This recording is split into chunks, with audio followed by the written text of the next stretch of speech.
अनिल की ही बहन ने अपने पति के साथ मिलकर अपने ही भाई के किए टुकड़े टुकड़े। लेकिन ऐसा क्यों? जो बहन बचपन से अपने भाई को राखी बांधती थी वही उसकी कातिल कैसे बन गई? बने रहिए इस वीडियो में पूरी सच्चाई जानने के लिए। नमस्कार, आदाब, मैं रिजवान शेख। गुजरात के एक छोटे से शहर में मुकेश और उसकी पत्नी विमला रहती थी। मुकेश फर्नीचर बनाने का काम करता था और उसकी पत्नी विमला भी उसी के साथ थी। दोनों की ज़िंदगी सामान्य चल रही थी। मुकेश का साला, जो विमला का चचेरा भाई था, उन्हीं के साथ रहता था। अनिल विमला के काका का बेटा था। जब अनिल 4 साल का था तभी उसके माँ बाप का निधन हो गया। उसके पास कोई सहारा नहीं था। विमला और मुकेश ने उसे अपने घर में रख लिया और अपने छोटे भाई की तरह पाल। अनिल बड़ा हुआ और मुकेश के साथ फर्नीचर की दुकान पर काम करने लगा। सब कुछ ठीक चल रहा था, लेकिन किसी को क्या पता था कि जिस घर को अनिल अपना समझ रहा था उसी के अपने लोग एक दिन उसकी ज़िंदगी छीन लेंगे। एक दिन मुकेश का दोस्त प्रभाकर दुकान पर आया। उसने देखा कि अनिल थोड़ा कमज़ोर लग रहा है। प्रभाकर ने पूछा, यार अनिल इतना सुस्त कैसे रहता है? मुकेश ने बोला, डॉक्टर ने कहा है कि इसे HIV पॉजिटिव है। उसके माँ बाप को भी ये बीमारी थी, अब इसको है। बेचारा अनिल कुछ दिनों का मेहमान है।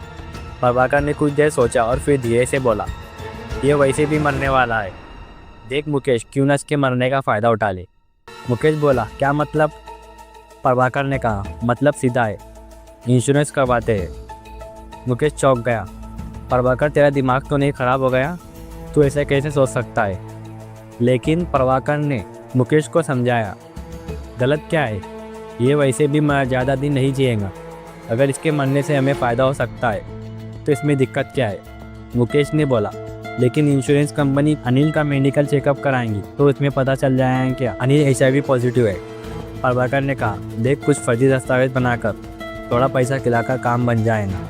मैं सब संभाल लूँगा, तू बस हाँ कह दे। मुकेश और प्रभाकर की बहस काफ़ी देर तक चली, लेकिन लालच के जाल में मुकेश भी आ गया। मुकेश ने घर जाकर ये बात अपनी पत्नी विमला को बताई। पहले विमला गुस्से में बोली, अगर तुम ऐसा करोगी तो मैं तुमसे तलाक ले लूँगी। लेकिन जब मुकेश ने समझाया कि देख विमला, हम अनिल का 1 करोड़ का इंश्योरेंस करवाते हैं, वैसे भी अनिल कुछ दिनों का मेहमान है, हम कुछ गलत नहीं कर रहे हैं। जैसे ही वो कुदरती मौत मरेगा, इंश्योरेंस कंपनी से हमें पैसे मिल जाएंगे। कुछ हफ्तों में अनिल के नाम पर 1 करोड़ का बीमा हो गया। अब इंतज़ार था अनिल की मौत का, लेकिन प्लान फेल हो गया। समस्या तब आई जब अनिल की तबीयत में सुधार होने लगा। डॉक्टर ने कहा कि अगर अनिल सही खान पान रखे तो 10 से 15 साल और जी सकता है। अब मुकेश और प्रभाकर की टेंशन बढ़ने लगी। अगर ये जल्दी नहीं मरा तो प्रीमियम बढ़ते बढ़ते हम मर जाएंगे।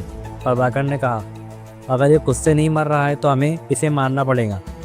मुकेश डर गया, हम ऐसा नहीं कर सकते। लेकिन प्रभाकर ने कहा, हमारे पास कोई रास्ता नहीं है, हमें इसे मारना ही होगा। हम कुछ ऐसा करते हैं ताकि एक हादसा लगे। तीनों ने मिलकर एक खतरनाक प्लान बनाया। विमला ने अनिल से कहा, हम देवी माँ के दर्शन करने जा रहे हैं, तू भी चल। अनिल खुश हो गया और उसने तुरंत हाँ कह दी। तीनों ने ट्रेन की टिकट बुक करवा ली और अनिल का टिकट अलग करवाया ताकि पुलिस को शक ना हो। प्लान के मुताबिक प्रभाकर ने अनिल को बहला फुसलाकर शराब पिला दी। ट्रेन चल पड़ी। रात का वक्त था, ठंडी हवा चल रही थी। अनिल ट्रेन के दरवाजे पर बैठा था और हवा का मजा ले रहा था। प्रभाकर ने धीरे से मुकेश को इशारा किया। मुकेश धीरे धीरे अनिल के पास पहुंचा। प्रभाकर ने हंसते हुए कहा, अनिल देख, कितनी ठंडी हवा चल रही है, कितना मज़ा आ रहा है। अनिल बाहर झाँकने लगा और तभी प्रभाकर ने उसे पीछे से जोर से धक्का दे दिया। अनिल सीधा तेज रफ्तार ट्रेन के नीचे गिरा और अगले ही सेकंड कटकर टुकड़े टुकड़े हो गया। पहले पुलिस ने इसे एक हादसा समझा, लेकिन जब CBI जांच हुई तो पूरी साजिश सामने आ गई। अनिल के नाम पर 1 करोड़ रुपए का बीमा निकला। मुकेश और विमला ने इंश्योरेंस क्लेम किया। जब रेलवे स्टेशन के CCTV फुटेज चेक किए गए तो उस पर पाया कि अनिल, मुकेश, प्रभाकर और विमला साथ में स्टेशन पर मौजूद थे। मुकेश विमला और प्रभाकर को